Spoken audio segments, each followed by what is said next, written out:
এই ভিডিওটি দেখার পর এই অঙ্কগুলি 5 সেকেন্ডের মধ্যে আপনি শেষ করে দিতে পারবেন। কিভাবে দেখুন, যে x plus one by x এর ভ্যালু যদি 3 থাকে আর এখানে আমাদের x square plus one by x square value বের করতে বলেছে, তো কত হয়ে যাবে আমাদের অ্যান্সার?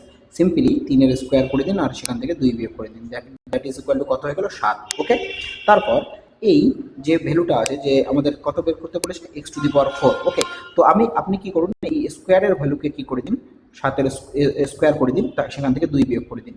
ঠিক আছে, তো আমাদের কত হয়ে গেল? আমাদের 47। ওকে, এবার যদি আমাদের এক্স টু দি পাওয়ার 6 বের করতে বলে, plus one by x to the power 6 বের করতে বলে, সেক্ষেত্রে কি করবো, আমরা স্কোয়ারের ভ্যালুটাকে কি করে দেবো, যে আমাদের স্কোয়ারের ভ্যালু কত ছিল? 7। তো আমরা 7-এর কিউব করে দেবো আর সেখান থেকে এই 7-এর 3 গুণ বিয়োগ করে দেবো। দ্যাট ইজ ইকুয়াল টু কত হয়ে যাচ্ছে? 343 থেকে 21 বিয়োগ, আমাদের অ্যান্সার কত হয়ে গেল? 322। ক্লিয়ার? একদম ক্লিয়ার। তো এই ধরনের আরও ভিডিও পেতে আমাদের চ্যানেল ম্যাথ ইজি 5কে ফলো করুন। Thanks for watching.